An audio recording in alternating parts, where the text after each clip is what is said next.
Hello students, this is Prema Verma, and after discussing cell and its essentials, today we will discuss distinction between cell and agreement to cell.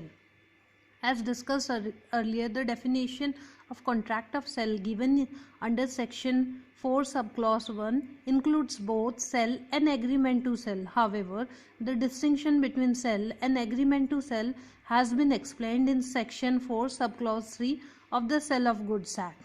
So section 4 subclause 3 provides that where under a contract of sale the property and goods is transferred from seller to the buyer, the contract is called sale. But where the transfer of property and goods is to take place at a future time or subject to some condition thereafter to be fulfilled, the contract is called an agreement to sell.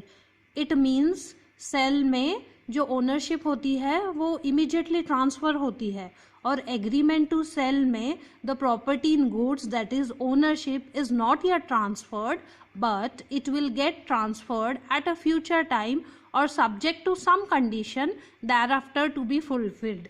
Now for example, A agrees with B on 1st March that he will sell his car to B on 19th May for sum of rupees 1 lakh.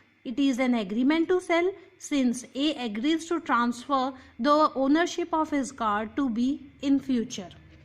Now further, section 4 subclause 4 provides that agreement to sell becomes a sell when the time elapses or the condition is fulfilled. So agreement to sell gets converted into sell when the time elapses और condition gets fulfil. जैसे मैंने example में बताया कि 1 मार्च को ए agree करता है कि वो 19 मई को उसकी कार बी को देगा फॉर रुपीज़ 1 लाख रुप. Now when the time elapses, जैसे on 19th May this agreement to sell will get converted into sell because the time is fulfilled or the condition which A or B here whomsoever had imposed got fulfilled. Now so do remember, in case of sell ownership is transferred immediately, but in agreement to sell the ownership will be transferred at a future time.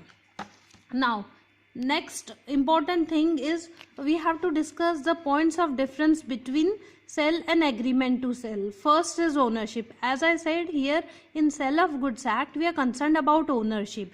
So in case of sell the buyer is the owner because ownership is immediately transferred, and in case of agreement to sell the seller the ownership vests with the ownership because the property in the goods is not yet transferred. It will be transferred at future time or subject to some condition that has to be fulfilled.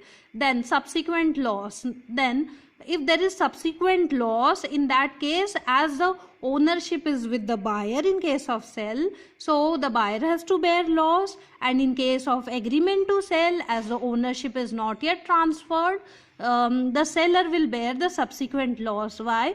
Because risk follows ownership. The nature of contract, in case of sell it is a executed contract, and in case of agreement to sell it is a executory contract. Then seller's breach. If seller commits a breach, then buyer can claim for goods as well as damages, and in case of agreement to sell buyer can claim only damages. Then buyer's breach. In case of breach by the buyer, the seller as the ownership gets transferred can claim for the price, and in case of buyer's breach in agreement to sell he can claim for damages only because the property in the goods is not yet transferred. And nature of buyer's right, it gives the buyer that is just in rem, that is he gets the right against the whole world because the ownership gets transferred to the buyer. And in case of agreement to sell as the ownership is not yet transferred, it gives the buyer just in rem, that is he can claim only against the seller because the ownership is not yet transferred. So I hope I have cleared your difference between sell and agreement to sell. Remember just one thing, that in case of sell the ownership gets transferred, and in case of agreement to sell the owner in case of agreement to sell, the ownership gets transferred at a future time or subject to some condition that has to be fulfilled. Thank you.